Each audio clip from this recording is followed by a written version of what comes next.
Succeeding with ADD. Begin with a quote from Tin Cup. When a defining moment comes along, you can do one of two things. Define the moment, or let the moment define you. I'm sure you've heard the expression, it's often darkest before the dawn. Perhaps nowhere is this truer than for us ADDers. Despite tremendous gifts, we often struggle in the shadows, fighting our own inner demons, people who don't believe in ADD, and a mind that's constantly shifting gears, tripping over itself, and getting stuck. But there is hope. The great news is that we can get unstuck, overcome our challenges, and turn obstacles into our greatest teachers. We just can't allow ourselves to quit or stop pushing ahead, no matter what.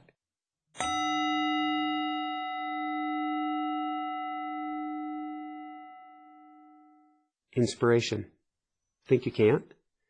Thomas Edison was told he was unteachable. He was kicked out of 3 schools before being homeschooled. His last headmaster said he'd never make it, that he was a complete screw-up. But Edison never gave up. With his creative mind, he devised and patented over 10,000 inventions, including the light bulb, phonograph, and film. Albert Einstein struggled in high school math. He wasn't a linear thinker and couldn't go from point A to point B the way his teachers wanted. Good thing he didn't, or we wouldn't have his incredible, far-reaching, and creative theory of relativity that shaped modern physics. Do you like Disney World or Mickey Mouse? An editor once fired Walt Disney for a lack of good ideas. Do you enjoy great novels? Russian author Leo Tolstoy flunked out of college. Wernher von Braun, a visionary pioneer in rocket science, flunked 9th grade algebra. Winston Churchill, celebrated for pulling the United Kingdom through its darkest days during World War II and being instrumental in the Allied success, failed the 8th grade. Ever struggled in chemistry? So did Louis Pasteur, brilliant chemist and creator of the pasteurization process. And apparently Einstein isn't the only challenged physicist. Sir Isaac Newton, who discovered the laws of gravity, also struggled badly in grade school. The next time you go to a department store, look around you at the clerks. There was once a 21-year-old who wasn't allowed to talk with customers because his bosses thought he lacked common sense. His name was F.W. Woolworth, and he went on to found Woolworths, the basis for all modern department stores.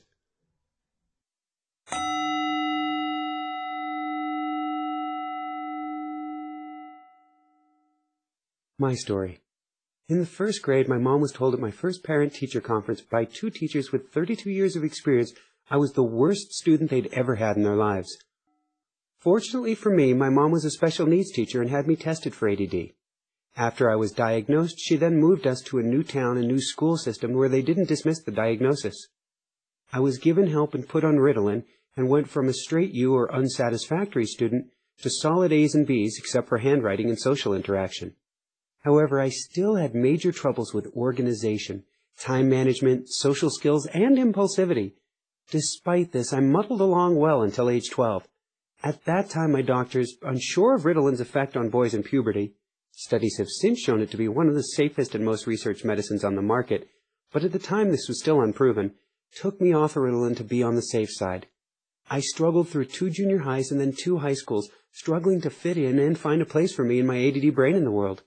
Over time, I found I was good at both drama and cycling, both of which gave me great confidence and greater self-esteem. Later on in high school, I discovered a talent for writing and helped found and edit a new school newspaper.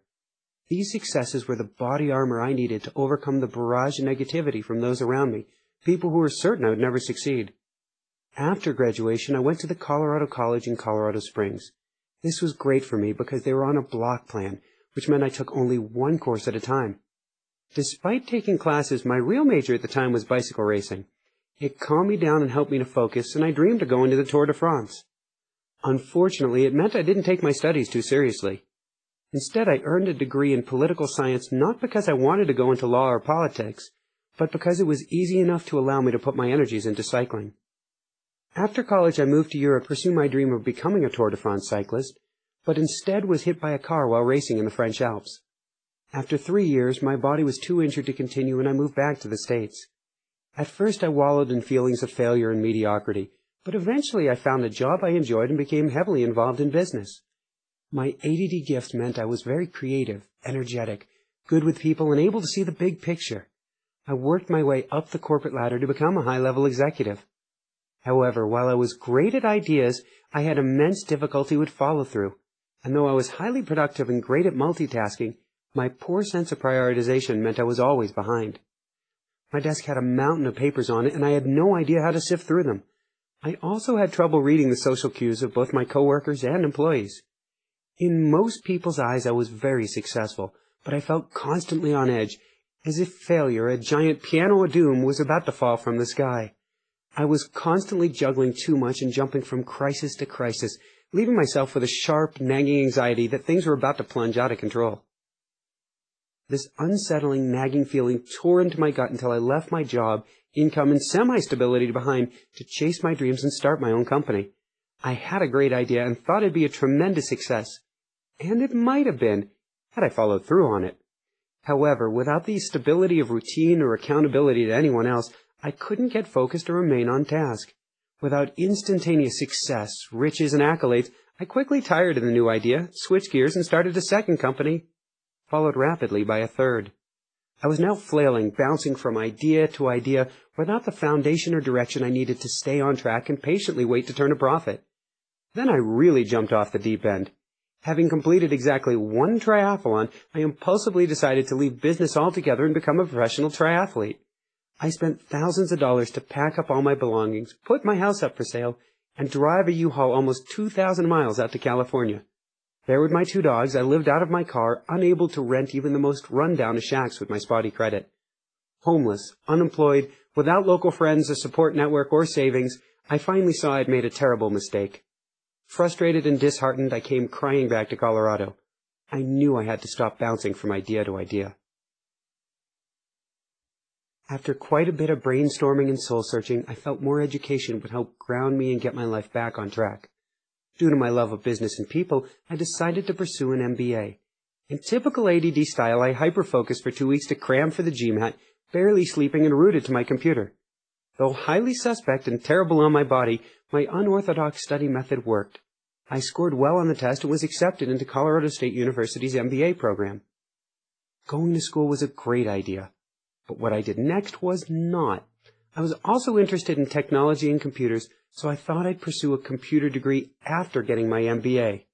However, a director at the school half-jokingly suggested that instead of getting one degree and then the other, why don't you get both at the same time? He told me no one's ever done that before. As a typical ADDer, I thought this was a great idea. But little is good, more is better, right? So I enrolled for both the accelerated MBA and computer programs simultaneously. When school started, I found out the hard way how ADD affected me as an adult student. School was completely overwhelming, and in particular, 7 graduate-level classes at the same time was insane. I'd been out of school for 10 years and had never even taken more than 1 class at the time. I didn't remember how to study, write papers, or concentrate in class. I couldn't remember what was due when. I was completely overwhelmed by the workload, and even on quizzes where I'd tutored other students, I would freeze up during the tests. It was a miracle I survived my first 2 semesters. Everything was a struggle. I'd study until 4 in the morning, collapse, and then have to be back at school at 8. In the midst of sleep-deprived tears and angst, I swung back and forth between thinking I'd flunk out of the programs and wanting to quit them. But I kept going and pushed through the nightmare, convinced it'd be beneficial in the long run. However, after the first year, I'd really had enough. I didn't want to quit, but I knew I had to do something. The second year was supposed to be that much tougher than the first, and I'd barely survived that one. I decided it was time to look into the symptoms and treatment of adult ADD. Until then, I'd been trained and taught that adult ADD was just an excuse and not a reality. Psychiatric professionals who didn't believe in ADD had also pretty nearly convinced me that my problem was something else, and not as severe as I knew it to be. But what else could account for trying harder only to fall further behind, or knowing what to do but being unable to actually do it? While I knew I was overextended, that didn't explain my freezing up, feelings of anxiety, poor juggling skills, disorganization, and lack of concentration. I had myself tested at the school for adult ADD, and the diagnosis was confirmed. I was prescribed Adderall, which helped me calm down, focus, and begin my ADD journey of self-exploration. Rebuilding my life. The medication worked like glasses. It helped me see things, like how much trouble I was in and the problems I was facing. I sought additional help for my ADD, trying to understand how it affected me and how to work with it effectively. I then started reading everything I could, books, articles, research papers, anything I could get my hands on. Then I started to reevaluate every piece of my life as it related to ADD. I looked at where I placed my shoes in the morning, how and what I ate, when I slept, where, when, how I studied, everything. I then rebuilt my life around ADD. In essence, I had to write a new owner's manual for my brain.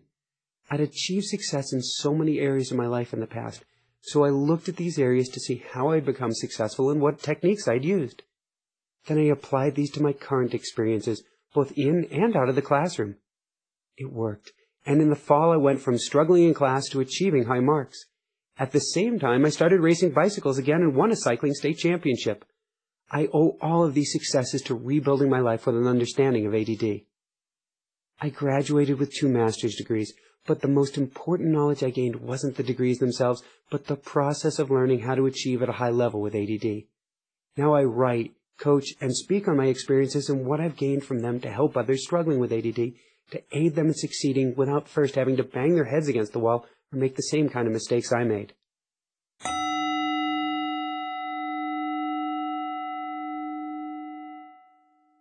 Inspiration. Do you recognize this man? He failed as a businessman, as a storekeeper. He failed as a farmer. He despised this work. He failed in his first attempt to attain political office. After being elected to the legislature, he failed when he sought the office of Speaker. He failed in his first attempt to get elected to Congress. He failed when he sought the appointment to the United States Land Office. He failed when he ran for the U.S. Senate. He failed when friends sought for him the nomination for the vice presidency. In his entire life, this man only attended school for 12 months. He failed more times than many of us will ever try, yet he helped change the world and emancipated a population. His name? Abraham Lincoln, freer of the slaves and arguably one of the best presidents to ever have served in the Oval Office.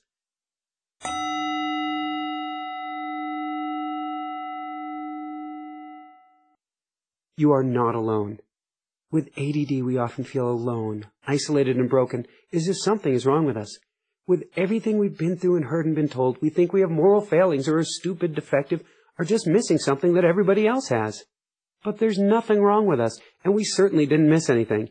If anything, we caught too much, concentrating on everything at once rather than the specific thing we're supposed to. It earns us terrible, misinformed labels and puts an amazing amount of negativity into our already skewed sense of self.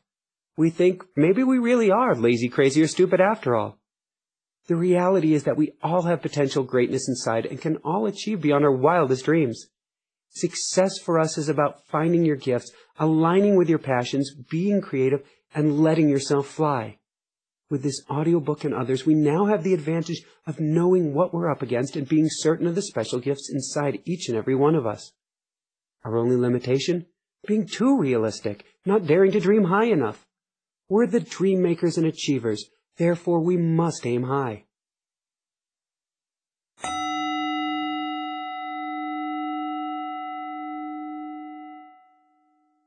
Famous people with attention deficit disorder or ADD traits. Abraham Lincoln, Agatha Christie, Albert Einstein, Alexander Graham Bell, Andrew Carnegie, Anne Bancroft, Ansel Adams, Augusta Rodin, Babe Ruth, Beethoven, Benjamin Franklin, Bill Cosby, Cher, Danny Glover, Dustin Hoffman, Dwight D. Eisenhower, Edgar Allan Poe, Eleanor Roosevelt, Ernest Hemingway, F. Scott Fitzgerald, Frank Lloyd Wright, Carl Lewis, Galileo Galilei, George Friedrich Handel, George Bernard Shaw, George Burns, Greg Louganis, Hans Christian Andersen, Harry Belafonte, John Lennon, Jules Verne, Kirk Douglas, Lance Armstrong, Leo Tolstoy, Leonardo da Vinci, Lewis Carroll, Louis Pasteur, Magic Johnson, Malcolm Forbes, Mariel Hemingway, Henry David Thoreau, Henry Ford, Henry Winkler, Jimmy Stewart, Jason Kidd, Jim Carrey, John D. Rockefeller, John Denver, John F. Kennedy, Meriwether Lewis, Michael Jordan, Muhammad Anwar al-Sadat, Napoleon Bonaparte, Nelson Rockefeller, Nolan Ryan, Nostradamus, Orville Wright, Ozzy Osbourne, Pablo Picasso, Pete Rose, Prince Charles, Robert F. Kennedy, Robin Williams, Salvador Dali, Sir Isaac Newton, Socrates, Steven Spielberg, Stevie Wonder, Sylvester Stallone, Terry Bradshaw, Thomas Edison, Vincent van Gogh, Walt Disney, Whoopi Goldberg, Wilbur Wright, Will Smith, William Butler Yeats, Winston Churchill, and Wolfgang Amadeus Mozart.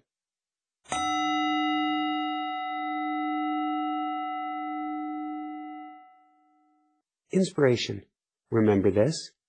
Your creative mind is your ticket to greatness. Don't listen to the negativity.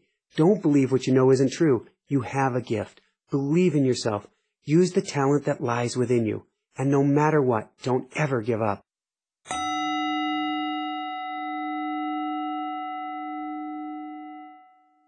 What can we learn from this? The lesson here is that you, like those mentioned before, can succeed beyond your wildest expectations. It doesn't matter that you think differently. Creative minds always do. That's our biggest advantage. You are not what people say you are. You are a creator, a visionary, an inventor, a future leader, a living work of art who has the potential for tons of success. Listen to this list again of people and realize you are one of them. You are capable of great things once you learn how to tap into your hidden gifts. To end with a quote from Lance Armstrong, anything is possible. You can be told that you have a 90% chance, or a 50% chance, or a 1% chance. But you have to believe, and you have to fight.